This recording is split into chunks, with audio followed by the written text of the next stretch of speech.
The show started because I was lost in life. What happens when the life that first defined you no longer tells the whole story? One just must accept that you've got to keep learning. Now I'm 68.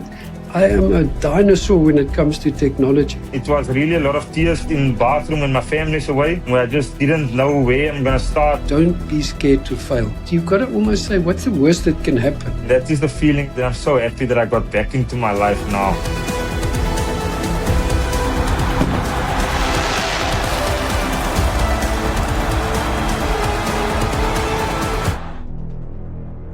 Good morning and welcome to Winning the Away Game. This is a show about what happens when the life that first defined you no longer tells the whole story. Today we have two guests that are both podcasters, so Flip and I are looking forward to learning from guys who's blazing a trail making content in the new digital world we live in. First, we have Rudy Page, who played for the Eagles, the Lions, the Bulls, the Cheetahs, and then decided to stop collecting animals and move to France to play for Clermont and Vence, and then went back to playing for the Sunwolves in Japan in his final season in 2020. He now hosts an absolutely humongous podcast called Behind the Ruck that he co-hosts with John de Jong. With deep analysis and a unique perspective on the game, Rudy and John are building a media platform that's taken beyond rugby into a second life. With him, we have Jan Hugo, who has had a very long list of top positions in the financial sector in South Africa, from mergers and acquisitions at RMB to CEO of asset management division at Standard Bank Investment Bank. He's also been a director at a flight school and is something of a Top Gun helicopter pilot. Now living in Portugal, he directs himself in the production of The Relocated South African, a podcast for South Africans who's left, is leaving, or wondering if they should. And one recent episode actually delved deep into returning to South Africa after you've been abroad for a while. This episode is about building and rebuilding something in public, something useful for other South Africans all over the world. Flip, I can't wait for this one. How are you doing? Justinus, I'm very excited. First of all, having a chopper pilot on, I think that's a first on our podcast. It's going to be incredible. And then having my very good friend and fellow aspirational podcast host, and guys doing great work. Rudy, great to have you guys on here. Rudy, where are you today? How are you doing? So yeah, I think firstly, guys, thanks for having me. When Flippy sent the message, it's the easiest yes I can give in the world. When teammates want to connect and we sometimes lose contact with each other. But Flip, I'm in Cape Town.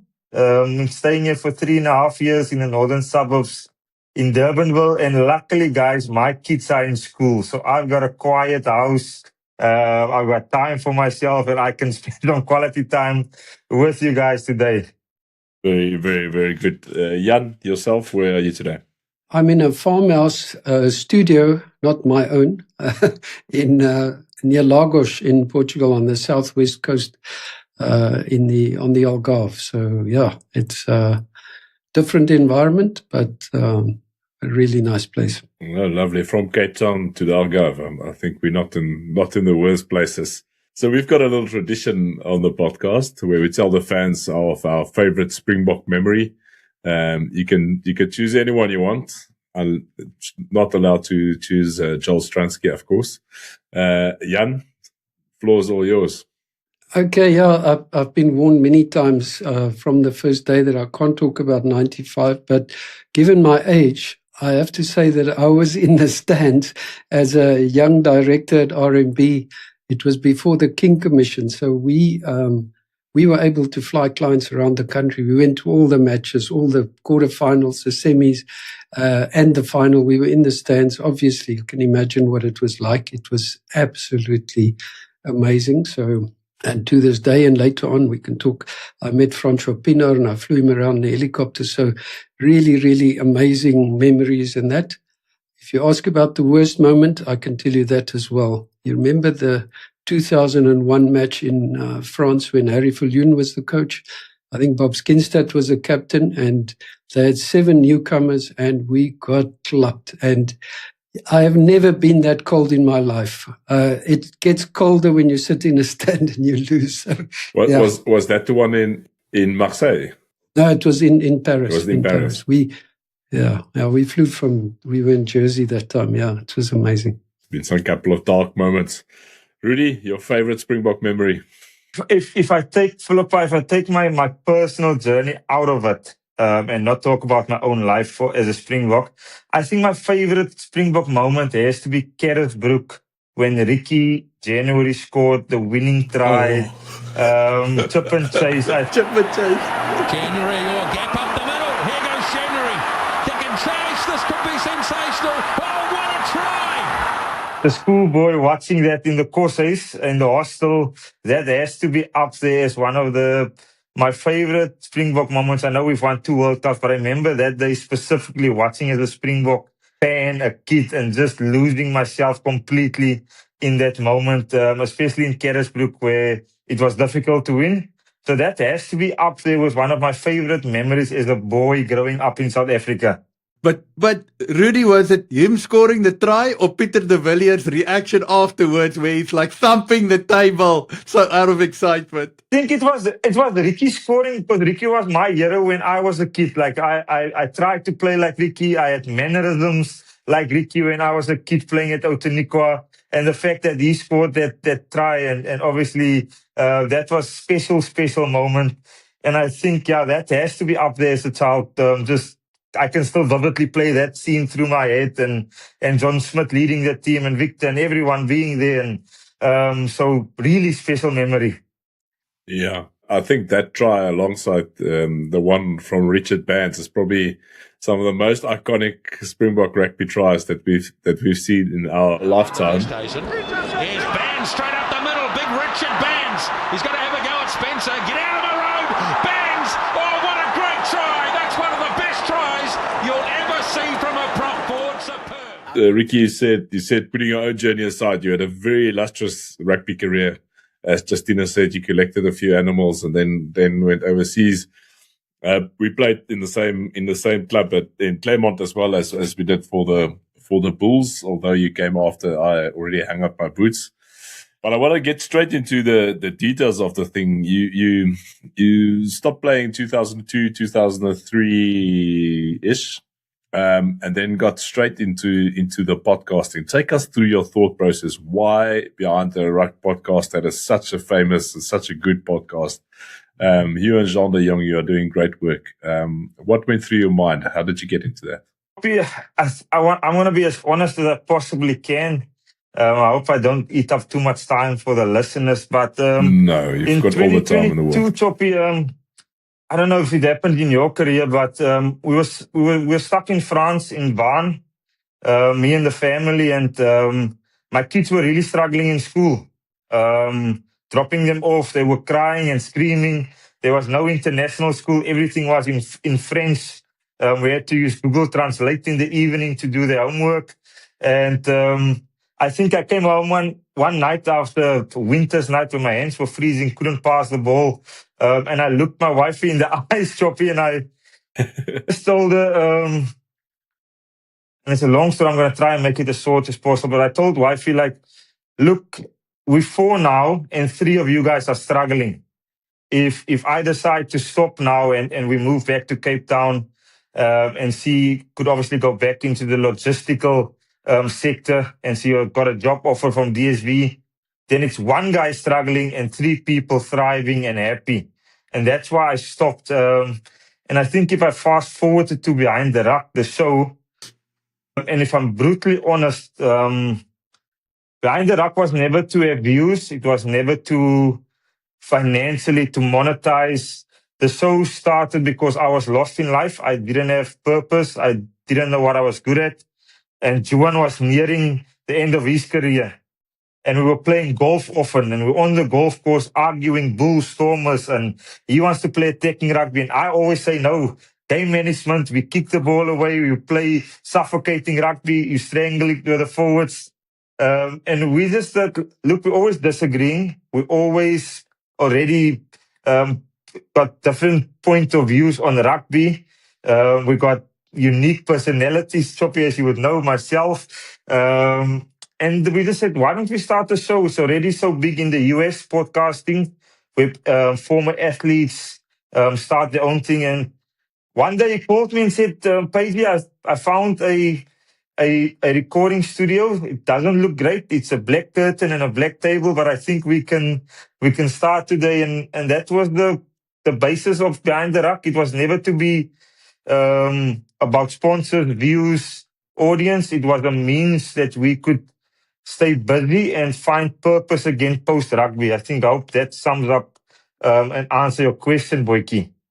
Yeah, that's a very good point. And Jan, I want you to, I'm going to direct the question to Rudy again, but I want you to come in because I think it's something you see as well with foreigners moving away. You know, we at home in South Africa, you know what you do every day. Really, when we play rugby on a Sunday evening, you get that email and you know what you're doing from 8 o'clock on a Monday till after the match. You know, every single minute of the day, you know what's going on. It's planning. You have purpose drilled into you. When you open your eyes, you know what you're doing.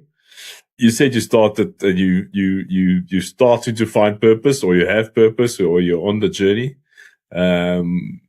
That first day without rugby, without purpose, up until where you are now. Take us a little bit through that work in progress. I know you've studied as well. I know you've got to support the family. Take us a little bit through that journey. I think the day we got back to South Africa and wifey started working, she worked for DSV as the retention manager in Cape Town. And then all of a sudden, you sit at home and you drop the kids off at 8 or 7:30, and then you sit on the couch and time ticks by really slowly. Your teammates at the time, your friends, they preparing for World Cups. They are preparing to play the biggest European games in the world. And you all of a sudden went from texting every day about either speaking about lineouts or where the kicking space is. What are we doing on Friday after captains? Where's the coffee going to be at? And then you sit there and you're like, oh my gosh, I don't know what I'm good at after rugby. The one regret I've always had is if I take 3 years ago, I didn't have a degree, a diploma, or certificate. I only had matric behind my name. And all of a sudden, I get no clue what I'm good at outside of kicking a box kick, passing a rugby ball, and doing Bronco tests. So it was. Were you good at those, really? The Bronco test, definitely not. But guys, I must say it was 6 months of real difficult times in my life. And I've never been a guy that really hides behind the fact that I had to reinvent myself, really had a hard look at myself and just understand where point zero is and how I got to where I'm sitting currently, where I'm lucky that our show is almost 150 episodes in. I get to do comms on SuperSport, do presenting on SuperSport, my toes into entrepreneurship. But if I take 3 years ago, it was really a lot of tears, Flip. Justina's in the bathroom and my family's away, where I just didn't know where I'm going to start and where I'm going to get to, where my ambition and my dreams were at. And it was just really taking it one step at a time. And firstly, taking on imposter syndrome, which is a big struggle in my life, something I really struggle with often. And then not being afraid to ask people for help. I really went to companies and to either, if I take some of the guys that works at SuperSport, like, guys, what do I need to do? How do I do it? And I really wasn't ashamed to acknowledge that I didn't know anything. I think that was my biggest success in the past 3 years, that I was fine with the fact that I didn't know anything. So that has been my last 3 years of life post rugby, an absolute roller coaster of learning on the go constantly, and every week feeling like I'm either in a dishwasher, in a tumble dryer, or washing machine, that I just have to learn on the go and be open to learning new things that I never knew before. It's amazing how embracing that identity change is so empowering and at the same time you feel so vulnerable. It's like such a contrast in emotion. And so, Jan, you've gone through that a few times in your life, both as now an immigrant in a new country and in changing and rebuilding your career in almost different sectors. What was it like for you? Yeah, I mean, it's really interesting to listen to Rudy talking about, kind of reinventing yourself, because in a way, I've had similar experiences, in giving up. I'm trained as a CA, worked in banking, gave that up because I got really excited about helicopter flying.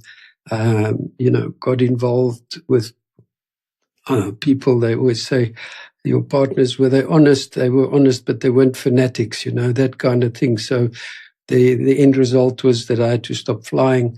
I kind of mentioned, I had the same. I was a runner in my day. I did 3 comrades. Then my knees backed in, so I had to give that up, and that's how I started flying. So I think, one just must accept that you've got to keep learning.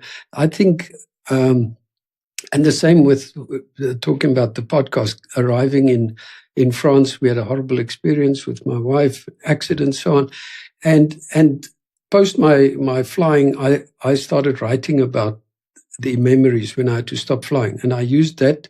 That eventually became a book that we've now published. And similarly, when we had all these experiences in France, and I can tell you, it's, just die ding is nie vir sissies nie. So when my wife broke her back, she's lying in a hospital in Italy, 100 kilometers away from where I was.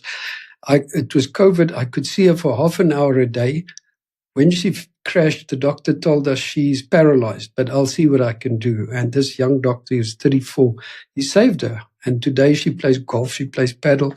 But, to go through that on your own, I think that's kind of made me realize how difficult immigration is and kind of where the thought came about. I said, I can write about it, but who's going to read it? So I cycle a lot. So when I was on my bike and listening to podcasts, this thought came to me and I thought, okay, I'm going to do this. And kind of that's how the thing came up. And for me, it's about real experiences. You talk about being vulnerable. Every one of my guests is vulnerable. Even Justina's on the show had a cry, and for me, that's what it's about. It's real stories. I said, I do not want Facebook stories. I want real stories. I want people's real experiences.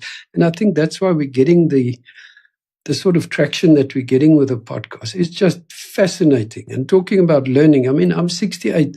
I am a dinosaur when it comes to technology, but I'm learning new stuff every day, and it's freaking unbelievable. You can never stop learning. I think that's the big thing. It's amazing. Jan, you could have asked me. I would have told you that flying is a lot faster than running. So you could have done could have done that True before. story. Could have done that before the conferences.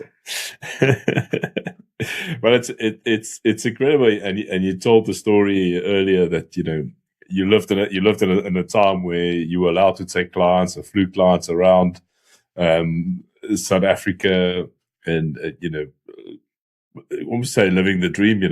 I worked a little bit for Sanlam, and we tapped across the fingers if you bought a glass of wine too many for clients at a table. It was pre the King Commission. Remember the King Commission? So those days, I mean, we chartered a 737 to fly clients from Joburg to Durban to Cape Town to go to these semi-finals and things. Were you the guys that were late that flew over the stadium when? We were there, but it wasn't our plane. What I want to get to say, so now then you transfer from South Africa you went to UK first, or when did you? No, Holland. Holland first, and then it's a whole different community. You have to start building that network again, start building that people again. What is the thought process? What is the process? What did you go through to get there? It's interesting. When we left, it all happened so quickly. My daughter had left for Ireland. My son was in the US. My wife's daughter was in Isle of Man. So we had 3 kids already abroad. So we said, I said to her during COVID, let's just sell the house. She was in property in Stellenbosch. She said, we'll never sell it, but okay, let's put it on the market. Within 6 weeks, the house was gone. And we looked at each other and we said, what? No. And we said, okay, well, we're not going to rent now. We're going to leave. So let's go. Where can we go? And we started finding out because of COVID and all those restrictions. Only place that would take us was Holland. I was going to go to France because I'm French and we cyclists. So we literally had to fly to Holland because you could get in there with a tourist visa still. And then they locked down and then we took a car and we drove down to France. No restrictions when you drive. When you fly, it was a different story. And that's kind of, it happened so quickly, you know, in Holland. And that's the beauty of Europe in a way. Flip, you will know. You get to Holland and we asked, okay, I want to buy a car. But no, you can't because you don't have an address. I said, no, but I've got money. Oh, no, but you need an address. And then they said, well, you've got to go to the gemeente. Ek sê, ek wil nie kerk toe gaan nie. I want to, in Holland, the gemeente is the municipality, you know. But it's these stupid things that you realize when you're immigrating. And Rudy, I'm sure you've had the same living in France. There's a lot of red tape that people don't think about. And I think we often romanticize living abroad, whereas it's as difficult as it is, you know. You've got difficult stuff in Cape Town, but it's the same when you go abroad. So yeah, that network thing, Flip. I think, you know, I was retired, so you build your network cycling and playing golf and doing that kind of stuff, you know. But and obviously through the podcast, we incredibly. The network that I'm building with people abroad. It's just fascinating. But I mean, isn't it amazing when you make this transition and you end up in the space where you're now a newbie? Like Rudy, when you started the podcast, what was the moment that you felt like the most newbie? Like, oh, I'm in this new world and I'm excited, but I now realize I know so little about it and I have to learn. Tell us a little bit about when you jumped in with both feet, that first newbie experience. I think if we talk about the podcast, and it was the first when they started talking about framing and all of these new, I was like, what is framing? What are you talking about? Framing. It's like, no, you have to have the five, the first above your head and this amount of space next to your head. And there are so many new things. And obviously came to the podcasting, me and Juan, for the first, I would probably say 50 episodes. We recorded, plug in every audios ourselves. We pressed record on every single camera. I remember fondly, we flew up to Bloemfontein, guys, to record with Ruan Pienaar. And Piney did us a massive favor in sharing his story. And Flippy, after 15 minutes of recording the episode, guys, we were done, and it was the most amazing conversation with Ruan Pienaar, an absolute legend. And we got to the cameras and to the audio recorder, and none of me and Juan pressed record. And now, as the host and owners of the show, now we had to go look Ruan Pienaar in the eye and say, look, Piney, we never press record. Can we do it again? Can we do it again? And tell the better story.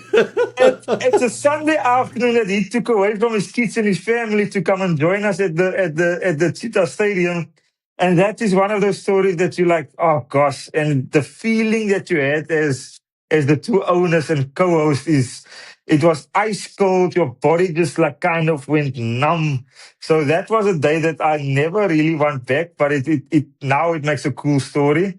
And I think something else, guys, that was fascinating is the first time that I walked into when we really started going for our show to sponsors. And then all of a sudden they started using business jargon, KPIs and data analytics and placing your product within the market. Now I sit there, Flippy, this young 36-year-old from Heidelberg in the Western Cape. And I don't want to type, and I'm writing all the jargon down that they are using in the meeting. I'm like, I've got no clue what that means, but I'm nodding. It's like I'm playing in France in the halftime when they speak French, and you just say, oui. So So that was, Justinus, that was like the initial parts was just business jargon. And that I had to really overcome. And then like the framing of the cameras and then making mistakes from a recording point, because we had no team, we had no employees, we had no staff. And me and Juan really had from the beginning learned every single thing about podcasting, the media industry, keeping your questions shorter, how to allow your guests to speak more, like all of those nuances we had to learn on the go. It's amazing, and I mean, you've been through hard times. We were together at the Bulls in 2015. It was not the greatest time in our lives. You were at the Box 2016. Not the brightest of times. Out of those lessons you learned from rugby, how do you use them today, Baiji, in attacking when it's a difficult situation and just going forward? I think that's a very good question, Flipper. And sometimes I sit down and I talk to my wife about it often, guys, and I ask, you idolize your rugby career as a young man, and you're like, you only dream about good days. You never dream about bad days. I take for myself, and like I was a Bull supporter as a kid growing up. I watched Nicky van der Walt, Casper Steyn, I watched Kevin Pessens, I watched all of those US, Norman Jordan for replay. And then when you dream and you idolize with ambition, you never thought when you get there that you might be the part of the difficult times for that team or the club. So I think, and I was very lucky. I really always put other people first. As a teammate, as a player, whatever Rudy Page could offer, I gave it my best. And I always found a lot of, is the English word solace in that. Like I really find comfort in the fact that I gave the best version of myself towards my teammates and my team in the period. And I think that is what I'm trying to do now, is not to be anything else, Flippy, but Rudy Page. And when I go to people and I sell myself or I sell my show or my capabilities now as an entrepreneur, I'll always lead with real authenticity and say, guys, Rudy Page is XYZ. I cannot be anything else but myself, but I can promise you that I'll always be consistently Rudy Page, and I'll give you my absolute best in every conversation, in every work environment, in every preparation that I do. And when I commit to you, I'll give you my absolute 100%. And that's what I've taken, Flippy, from my rugby, is no one is perfect, and I've got my limitations as a human, as a talent, and that. But I can commit now post-rugby in my new space, the same as I did as a player, that I'll give you every Tuesday, when I get dropped or not picked or whether I'm picked, I'll give my best version. I'll lift the team up. I'll be making sure that I run extra, that I kick extra. If the forwards need a scrum, I have to put the ball in by the scrum, and everybody wants to go home, that I'll be that guy. So that is trying what I'm doing post-rugby as well. Just being the best version of myself that I possibly can, and be fine with my limitations and my shortcomings. Wise words. I can concur, because Baiji, he was known as the Giesa. He was always bringing, when it's dark days and we are tired and we are hot and we forwards are moaning, and he's just happy, go lucky, just going more and more and more. But it's just that idea of always showing up and bringing a great attitude is just such an empowering decision of a frame of reference to start every day from. I mean, Jan, you immigrated at the end of your career, and I think that is a very daunting thought for most people. And now you're trying to build something new and showing up every day for South Africans all over the world. What if now, looking back over the 3 years that you've done that, what has been the attitude or the thing that's kept you going and make you take every step forward that you needed to do? Yeah, it's a good, interesting question. I think, if I think back over my career and life, and I've often said this, I grew up, my father was also an accountant. worked really hard, and always had this thought. And I said, do this, do that. No, we'll do that. We'll travel one day. And, when one day came, they were freaking old, and I said, I'm never going to live for one day. So I made maybe some really stupid decisions going to fly helicopters after sitting in a big career in corporate world. And, and just the same thing with this move to, I said, my kids are overseas. I'm not going to grow old. I've got maybe 10, 15 good years left. Why must I be in a place where maybe I'm just treading water? This is an adventure. So let's tackle this. And that's kind of was our thinking. And the same with the podcast. I think, at heart, I'm really an introvert. I'm a rechte accountant, and it was very hard for me to do this first podcast episode. And the guys that helped me in Cape Town to get the show going, they said, just don't script it. So the first episode, that's my best episode ever, was 20 minutes of me just talking, just saying what I thought was about our life and our journey. And then, to really, now you have to practice interviewing people. So my first victim was my daughter. She didn't have, she's married, living in Dublin with a different surname. So nobody was going to know it was my daughter. So I interviewed Mariette Momberg, my daughter. And that's how I kind of got going, first with family, friends, and people that were living overseas. And eventually you just build a little bit more confidence. And I don't think I'll ever get it 100% right, but you try and get people to be vulnerable, but to also be kind of have empathy, because the one thing I say in this journey is judgment is not for us. You cannot judge another guy's decisions. If somebody decides he's going to go overseas, respect that, even if you think he's wrong. And the same thing if he goes back, that may be the best for him. So that's the one thing I've certainly learned, is to have total empathy and not judge. So Rudy, for you moved away and you moved back. In terms of the immigration, what was the most challenging part for you in landing in France and or landing back in South Africa? I think for me, I'm very, I would say like, do you want to use the word, a chameleon in a smarty box? So me personally, I've been very fortunate that I'm an extrovert. I really get on with people. I could really adapt really well. The most difficult part has always been food. I'm very picky when it comes to my food.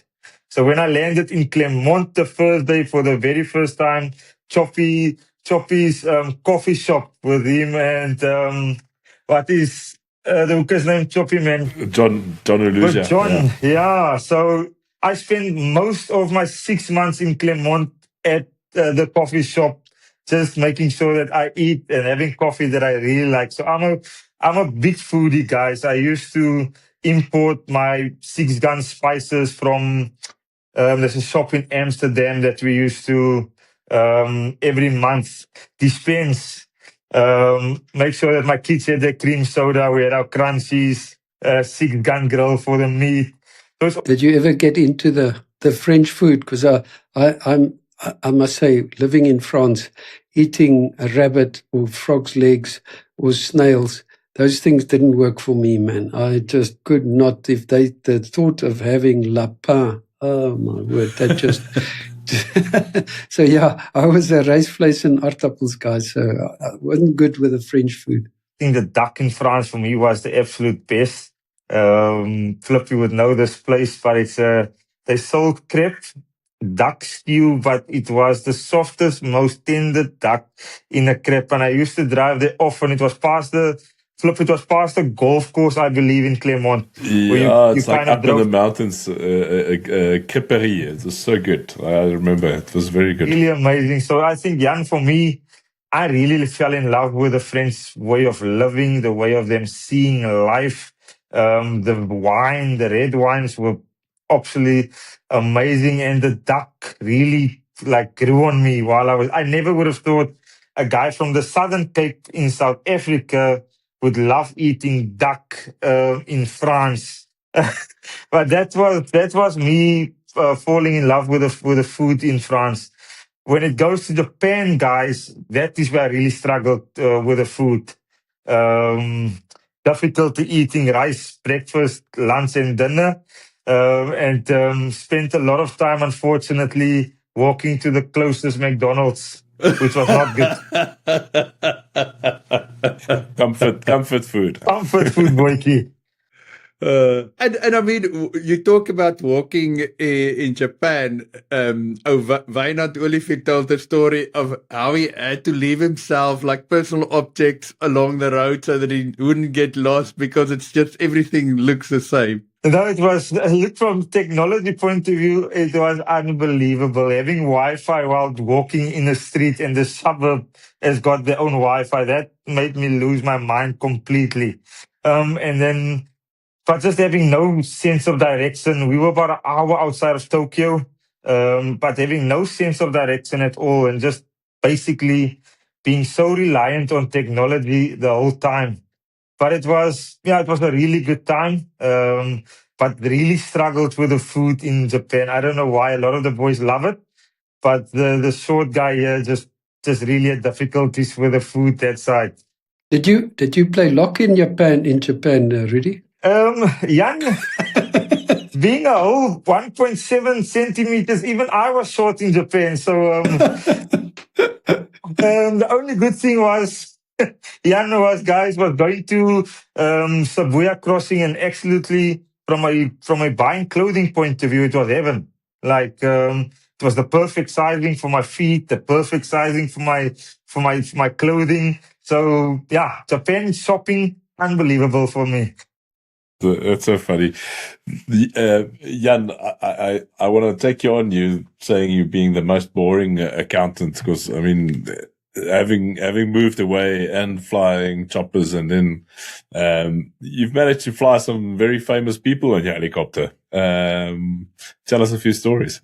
Yeah, I briefly alluded to Francois. When I went to fly full time, I obviously came from the first range stable, so I convinced them that they needed a helicopter branded in their colors. So we had a Bell 206, a Jet Ranger branded with "How can I help you?" You remember that? And Francois at that time was doing rugby for FNB, so I often flew him to games like from Joburg to Ermelo and around, and landed on the field. And it was quite a big thing, so I got to know Francois really well. And I still remember his face the day we flew over Witbank, where he grew up and where his parents lived, and I just got such respect for the guy. Just, he here is a world famous, and he's flying over his mother's house, and we circled a few times, and the guy got tears in his eyes. For me, that was really special about the guy. But the other funny story was, I also, later on, after this business, I had my own helicopter, and I got it branded by Tracker. So we had a thing that could track vehicles, and we used it for a lot of promotional stuff. And they had one of these motor shows at the Dome in Randburg, and they had Jeremy Clarkson and Richard Hammond come out, and I had to fly them from Inanda, from the polo fields down to Soweto to go and do a tour. We landed there at the showgrounds, and it was a very hot summer's day in January. I had planned my fuel perfectly, and because when you got a light Robinson R44 four-seater, I knew exactly how much fuel I had, everything, and they turned up with the extra guy. They had their manager there, so I knew we were in trouble. Anyway, but they arrived pretty sozzled. They had a lacquer night the night before, and they were gunning on about Jeremy Clarkson. They were in the hotel in Sandton, and he was buying all the porn channels in Hammond's room, and I think they were still a bit tanked up. But long story short, we flew to Soweto, we did this whole tour, and then it was lunchtime and we had to get out of there, and I knew we were in trouble. It was over 30 degrees. There was no way I was going to get that chopper out of that landing spot, a very tight spot. And I said to them, guys, we're in trouble. Our phone couldn't get another helicopter. I said, okay, tried to lift, and the blades curl like that, and it just wouldn't lift. There's just not enough power. But there was a field next door, and I said, if you will get out and go and walk to that field. There's about a 200-meter run up. We can do a running takeoff and we should get off. And they were mumbling and grumbling and complaining. And anyway, long story short, we did get out. And I said to them, just lift your feet, guys, because we got to get off. But later on, I read a book that Hammond wrote, and he bought the R44. He got a lot of respect for that chopper that day. He didn't know how scared I was, but anyway, Yes. Yeah, it was good fun. You alluded to something, and something very South African as well, is hiding how scared we are, especially when we move overseas or when we start something new. Rudy, Jan, how do you guys deal with like being scared?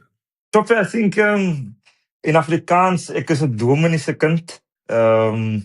So I think that is whenever I feel like fear, I just really I pray. It's how my parents raised me. It's also where I can just let go. So for me, it's literally just going into giving my problems or my anxiety or whatever the fear that I have and putting it into God's hands. And it really, now 37 years almost, it served me really well. So that is my coping mechanism, Flip, is just to, whenever I do feel that fear or in troubled times, whether it's either we go live before a Springbok test and we got the digital, I really quickly pray and just ask God to whatever the situation might be, that He takes control and that I can let go. And yeah, that is my way of dealing with tough situations. And when I really do have fear in my life, is just entrusting God with the situation that I'm in. Yeah, maybe I can agree with that. That's absolutely the way. I think, when you, again, in my shoes, where you're older, you're the kind of one that the whole family looks up to. You've got people, kids all over the world. I helped my son to get a business going in America and son in South Africa. And so you can't always show fear. I think that's quite a difficult thing. And obviously on your knees, I think where I experienced the worst was when my wife had that accident and I was Stocksilali and I had to deal with it. And the night before I had to fetch her the next day, I had to organize an ambulance to bring her back to our apartment. But I had to buy a wheelchair and a walker, and it was just a nightmare. And that morning I'd woken up and I'd literally bitten off a part of my tongue. It was hanging by a thread.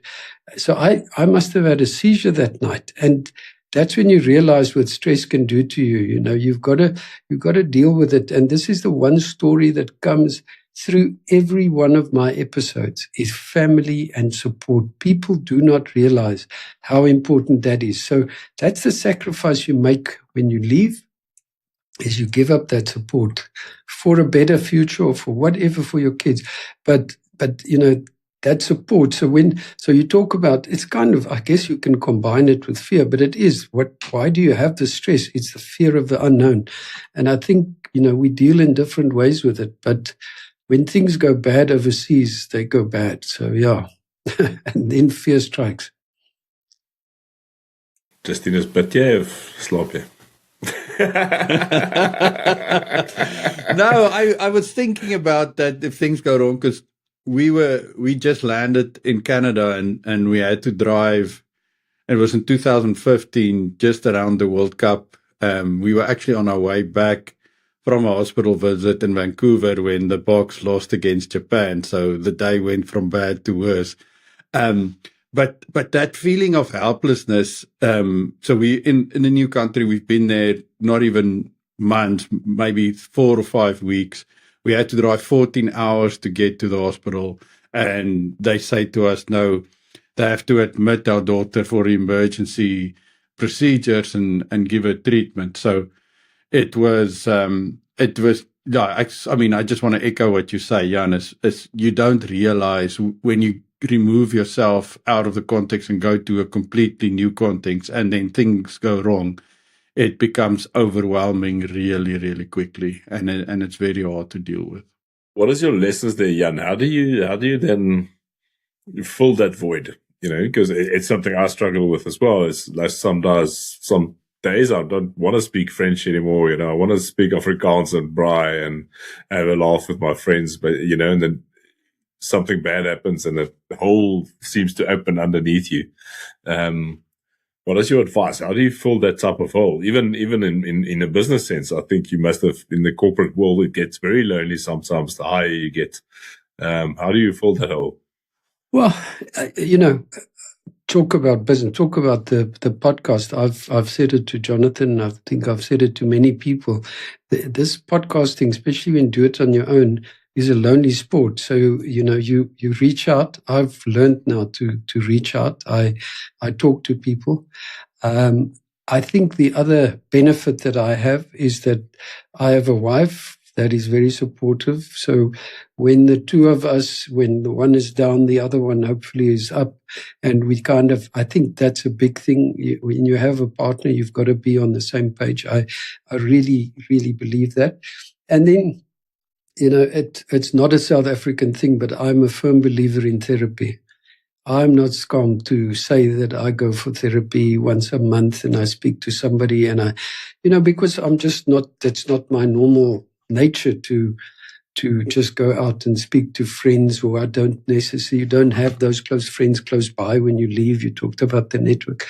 So if you really feel down and you feel like things are getting too much, reach out, get therapy. It's there. Those people are trained, and there's a reason why people can help you, So before you do something stupid, I think that's what I would say. I don't know, maybe how Rudy feels about that, having also been through ups and downs. No, Jan, look, I think that is, I always say I'm still a young adult, so I still have so much to learn. And my reflection has only been in the rugby sense. So my experience is obviously a lot limited when it comes to life experiences. And it's interesting to hear you say the therapy part, because it's something that I never thought that I'd ever do. But the more you get older, you're like you saying it now, and a lot of my other friends saying it's useful to them.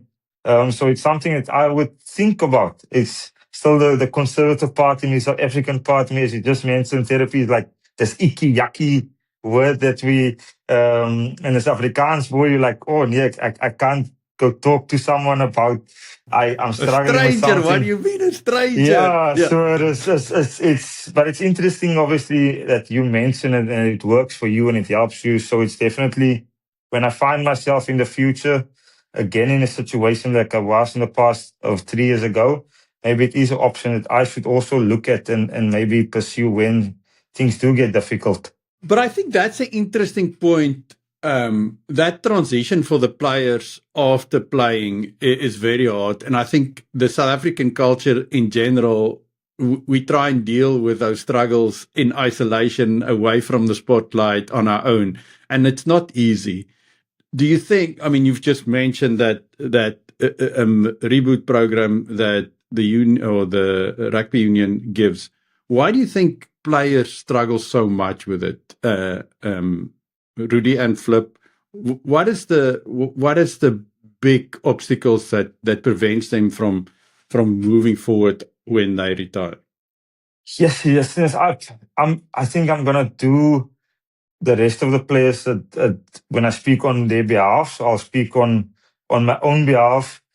I think it's a little bit of shame that I felt, obviously, post rugby. Also, it's you came from earning basically salary that you would say in a normal, it's CEO salary, and then all of a sudden the day you stop, you go to absolutely nothing from an income point of view. So, and I had a stage where I didn't post on social media. I didn't reply to my friends because I really didn't want to explain what I was going through at the time. So I really just removed myself from a lot of situations, a lot of things, and it was basically me just probably having a little bit of shame at the time that maybe I didn't have a business the day I stopped, or I didn't have XYZ, a farm that I could go to. I didn't have equity. I didn't have a degree that I can walk in as an architect or a accountant, as Jan just mentioned. So there was some sort of shame that I did felt, and that is obviously something that made me, for the first 6 months post-retirement, that I had to deal with. And there got a point that I eventually did start talking about it, did tell my friends, look, I don't know what to do. And once I opened again, life became easier. And I think where a program like Reboot, it allows the players to have that comfort that they are going to do the same thing. They are talking about it. They go in this journey of retirement and the next chapter of their life. They do it together. Where in my case, unfortunately, I did have it on my own. And I'm luckily now fortunate that 3 years or 3.5 years, almost 4 years now in June, that I'm positive again. I've got purpose again. I wake up in the morning with a jump and a skip, and I sing Mariah Carey songs in the car on my way to school drop, and the ambition is back that I did initially for a stage. I lost that ambition and drive that you had for 20 years in your rugby career as a player. Don't you think, if I may ask, Flip, maybe from a business consulting perspective, but I've seen in my days in banking with clients that CEOs, they get to absolutely the top of their career. They are defined by their position. The day they retire, they are nothing. They don't have that title anymore. They don't have the PA, the secretaries, and those guys fall into depression. So I think, for me, I would say throughout one's career as a sportsman, as a businessman, I think you've got to think about tomorrow. You've got to say that there's going to be a life after what happens. And if something happens, and a sudden injury, and now you can't play anymore. And in a way, I look at this week's news with Tiger Woods, and you actually feel, guy's incredibly successful, but he's had no, I don't know, there's something missing in his makeup. So maybe one's got to think that through. I'm not sure what the answer is, but it's about, I guess, what defines you as a person. I want to add on to what Rudy said there, Jan, and it ties in with your answer. I think it's definitely a bit of shame, if you want to admit you started too late, or you didn't start, or you don't know what to start. I mean, there's always, if you sit in a corporate job, you want to be an entrepreneur, and if you want to be an entrepreneur, you want to sit in a corporate job. We never really know what we want. But I think mostly, and it ties with your CEO question, is pride. I think we get used to being treated in a certain way, and you think that's how it's going to be for the rest of your life. Why would it change? And that's the biggest work. And it was so beautiful to what Rudy said at the start is just constantly learning, constantly being open and learning more, and unlearning as well, as much as you relearn. I had a very funny conversation with an old pharmaceutical CEO, a French guy, that told how difficult it was to book flight tickets, because he was just used in his life. His secretary did it. He just had a diary, and he knew he had to be here, there, and everywhere, and never ever booked a ticket in his life. It was, at 65, and then all of a sudden you have to now book your own tickets, and a simple thing as that. So it's, I think you need to be aware of what the reality of what's outside their life, but then, always, put pride aside and put your ego aside, and be humble and keep on learning. I think that is the biggest part of it. I actually just finished the most amazing book by a guy called Dan Sullivan and Benjamin Hardy. It's called The Gap and the Gain. And Dan Sullivan has got this business coaching, and this whole idea of the gap and the gain comes out of his business coaching. And what he says that, he starts the book and he says, like Thomas Jefferson, he thinks made a mistake when he wrote the Constitution of the US. He shouldn't have said the pursuit of happiness, because now a lot of people think that happiness is this unattainable thing that you should always pursue.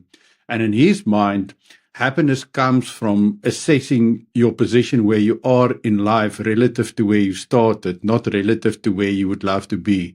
And he calls it the gap between where you are and where you want to be, or the gain from where you are now to where you started. And he says if you define your happiness by the gain instead of the gap, you end up significantly happier and more content and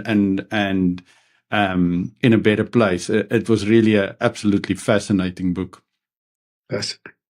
Okay, so one of the things we also always like to do is give the guests an opportunity to ask each other a question. So, Jan, you want to go first and ask Rudy a question? See what we can learn about building a humongous podcast. So, okay, I go back to when I was at school. Only played for the first team, but I still remember the night before and the day when you stand in that tunnel to run out and you look at your opponent and jy is frakbang because he looks so big. Hoe gaan ek hierdie ou stop? And I remember that angst that you felt. And I've often wondered, really, in terms of being a Springbok and running out on the pitch, I always see Sia singing and standing around.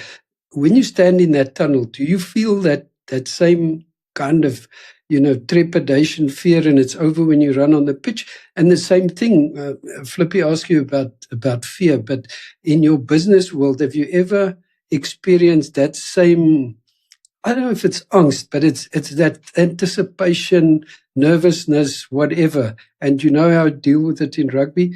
Do you have the same in business? So, lang vraag. Een lang vraagie.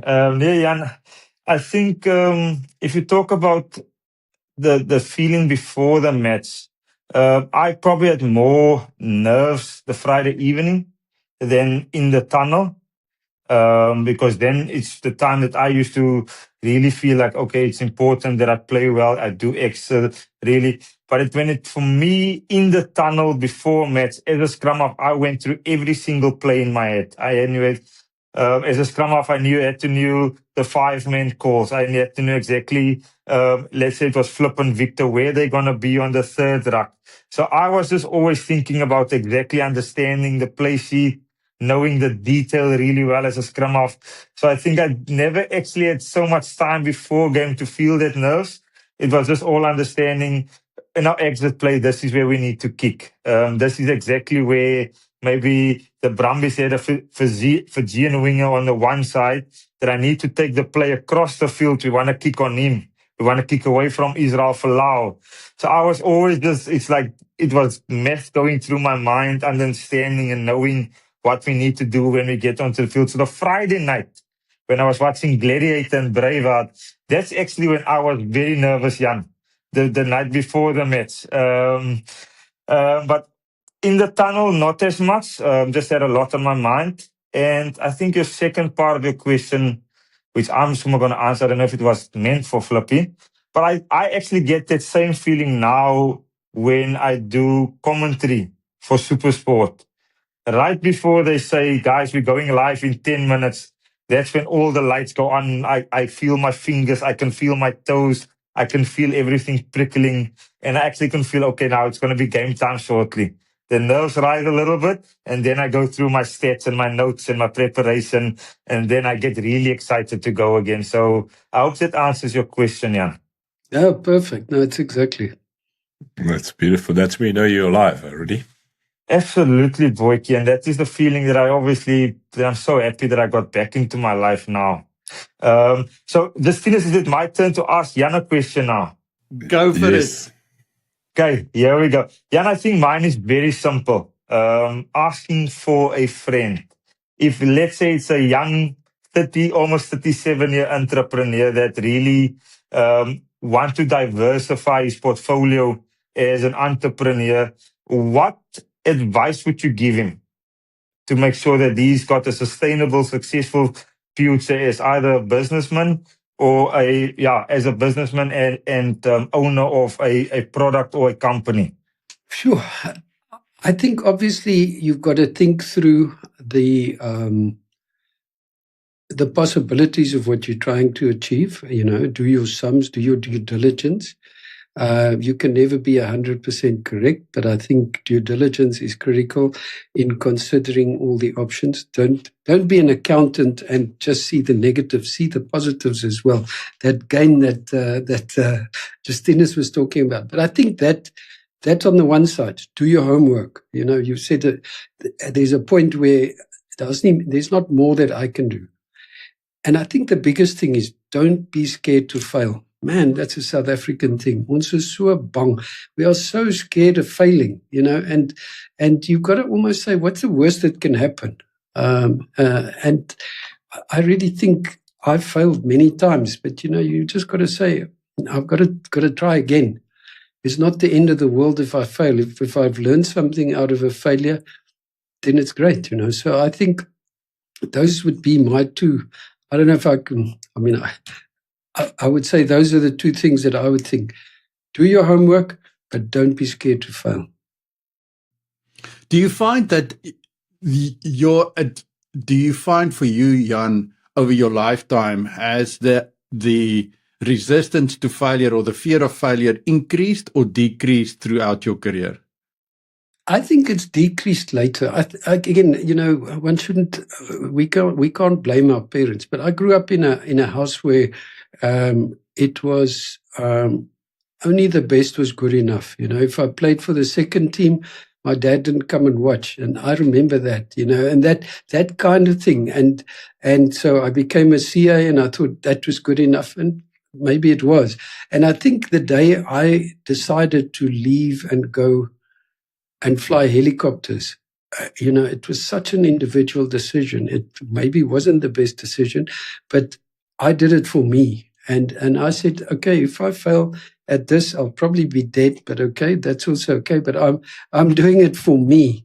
And I think that day things changed for me. When I started saying, yes, if I fail, it's okay, we'll get up again. And yeah, I think that maybe it's getting that critical voice out of your head is ultimately what it's about, is accepting that it's possible to fail. Wow. I wonder if that's in general, people's failure, fear of failure increased. Because personally, I feel the same as you. It felt like over the course of my career, I've actually leaned into the fear of failure more and taken probably more chances. But I'd love, Flip, what's it like for you? Do you feel like it's getting harder or easier as you get older? It's yeah, you know me too well, Justinus, so we are such opposite attitudes towards life. I'm very risk adverse. So everything needs to be perfect before I launch. Justinus is building the plane on their way down. But I definitely think I know the effect of fear. It's I think Jan and Rudy and you guys, the worst thing you can do is not make a decision. On the rugby field, in business, if you don't make a decision, you're dead. If you just think it's going to fly over, and I think that fear invokes that. Fear invokes that you freeze and you don't do anything. But it's also, the fear is also necessary to feel that little bit of butterflies. If you don't feel butterflies, there's something wrong. You're not doing a great job, and you're not doing something that stresses you or scares you. So I'm definitely learning to lean into fear a little bit more. I was a little bit too retired the last couple of years. So I'm slowly but surely doing things that scares me, like this, talking in public. But yeah, I'm definitely for, if you can lean into fear, with a good due diligence at the back, then it's very good. One anecdote, I had a friend who learned to fly at the same time as I did, and we flew together many years after that. But he always had a saying. He said, if my hand stops sweating while I hold the cyclic or the collective, that's the day I stop flying, because then I do not respect what I'm doing. And that, for me, that is a telling story. You still got to not stop flying. You got to fly, but your hands must sweat, because it means you are respecting what you're doing. So Goodness, that's really good. I think Justinus for me is, I think the older I've been coming, obviously there's a lot more to lose. So my decision making sometimes has become very limited because I'm like thinking about my kids, my wife, my parents, my siblings. Um, but I've always been someone that has taken leaps of faith, massive leaps of faith. Whether it's going from a underprivileged community to Outeniqua High School, whether it's leaving Outeniqua, going to Joburg, and staying by myself since a 13-year-old. So I've always been big on taking risks and going for it all. But I think the older I've been coming, it has become less and less because there's role-playing factors or stakeholders now in my personal life that my decision-making do affect. So hopefully I can become a little bit more fearless in my decision-making in the near future. That is something I'm working extremely hard on to be brave and bold and really take on things that I've got. Like Jan mentioned earlier, if I did my homework and not being afraid to fail, that the outcome might just from a percentage point of view be a lot higher than you not taking that, making any decision at all and playing it safe. Okay, one question we also like to ask everybody is next year in 2027, the Boks will be going for the three-peat, as Damian Willemse likes to put it.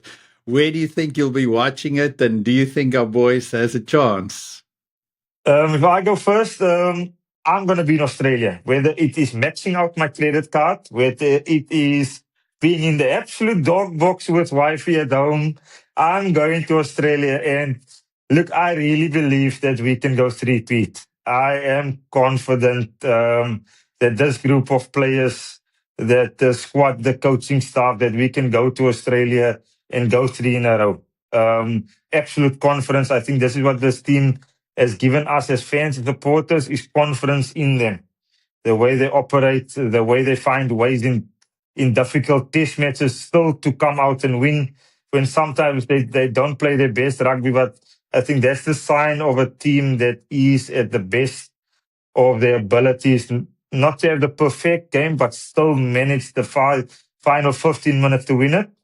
But I'll be in Australia. I don't know how it's going to work out yet.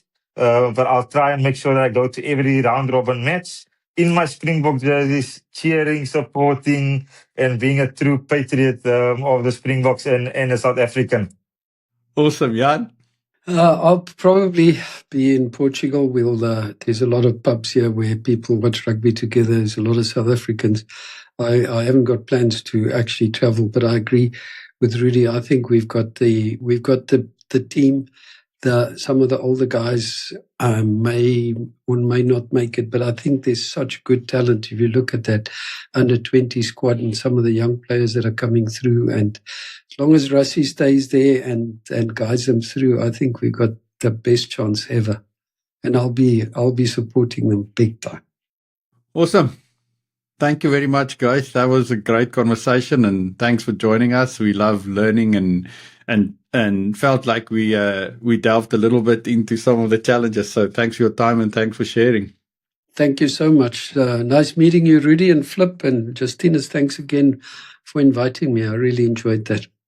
Yeah, the same, guys. It was cool. It was nice being on this side of a program.